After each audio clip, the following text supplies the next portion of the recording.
Viewers, इस वक्त की सबसे बड़ी खबर, नेतन्याहू के खिलाफ अब ऑफिशियली अरेस्ट वारंट जारी कर दिया गया है। इतने महीने बाद आखिरकार इंटरनेशनल क्रिमिनल कोर्ट ने इजराइल के प्रधानमंत्री बेंजामिन नेतन्याहू और उनके पूर्व रक्षा मंत्री योव गैलेंट के खिलाफ अरेस्ट वारंट जारी कर दिया है। ऑफिशियली अरेस्ट वारंट जारी हो चुका है। बहुत दिनों से ये बात चर्चा में चल रही थी कि इंटरनेशनल कोर्ट जल्द ही अरेस्ट वारंट जारी करेगा और अब ऑफिशियल अरेस्ट वारंट जारी कर दिया गया है। इंटरनेशनल कोर्ट ने कहा है कि बेंजामिन नेतन्याहू और योव गैलेंट ने गाजा के अंदर मानवीय सहायताओं को रोका, खाने को बंद किया और पानी को बंद किया, जरूरत की चीजों को भी अंदर जाने से रोका। गाजा के अंदर बहुत सारी हत्याएं हुई हैं और हमारी नजर में ये सारे दोषी पाए गए हैं, जिसकी वजह से इंटरनेशनल कोर्ट ने नेतन्याहू और गैलेंट के खिलाफ अरेस्ट वारंट जारी कर दिया है। और इस अरेस्ट वारंट से नेतन्याहू पर क्या फर्क पड़ेगा? क्या अरेस्ट वारंट जारी होने के बाद अब बेंजामिन नेतन्याहू और योव गैलेंट को गिरफ्तार कर लिया जाएगा? क्या इजराइल के अंदर जाकर उनको गिरफ्तार करेगा?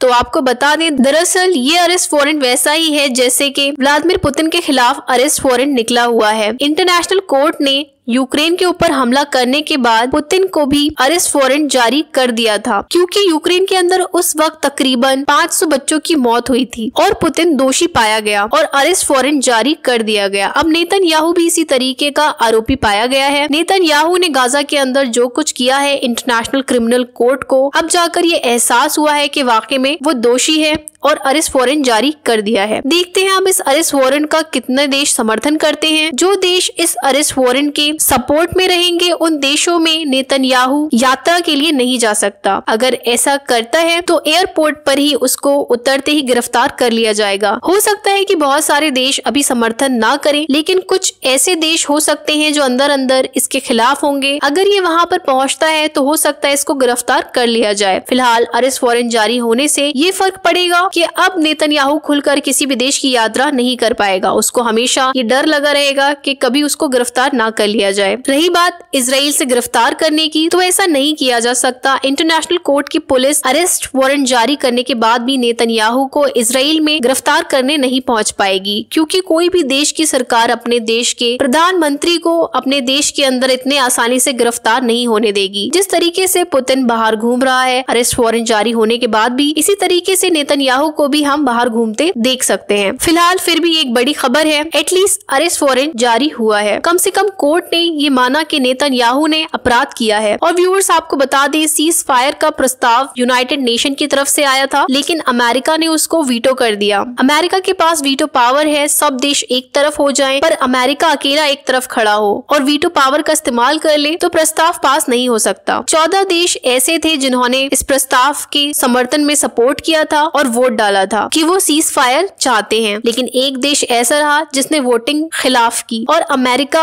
ऐसा रहा जिसने वीटो कर दिया। अमेरिका ने कहा कि हम वोट नहीं डालेंगे, ना हम चाहते हैं कि सीज फायर हो और ना हम चाहते हैं सीज फायर ना हो। वीटो कर दिया, जिस वजह से प्रस्ताव रद्द हो गया। सीज फायर नहीं हो पाएगा। सीज फायर की डील को लेकर हमास ने ये कहा है कि आखिरी जंग तक, आखिरी जीत तक गाजा के अंदर कोई सीज फायर नहीं होगा। हमारी बस यही मांग है कि सीज फायर सिर्फ इसी शर्त पर हो सकता है कि हम आपके बंधकों को एक ही शर्त पर छोड़े सकते हैं, जब तक आप हमारे सारे बंधकों को, फिलिस्तीन के जो कैदी हैं इजराइल के कब्जे में, उनको नहीं छोड़ देते। आप उनको छोड़ दें, हम आपके बंधकों को छोड़ देंगे और सीज फायर हो जाएगा। लेकिन इजराइल फिलिस्तीनी बंधकों को नहीं छोड़ रहा है। अमेरिका ने वीटो करने के साथ यही बात कही है कि गाजा के अंदर सीज फायर तभी होगा जब हमास इजराइल के बंधकों को छोड़ेगा, लेकिन फिलिस्तीनी कैदियों की बात अमेरिका नहीं कर रहा है। बाकी व्यूअर्स, आप इस बारे में क्या सोचते हैं? अपनी राय का इजहार कमेंट सेक्शन में जरूर करें। मिलते हैं एक नई अपडेट के साथ, तब तक के लिए अपना ख्याल रखें। अल्लाह हाफिज।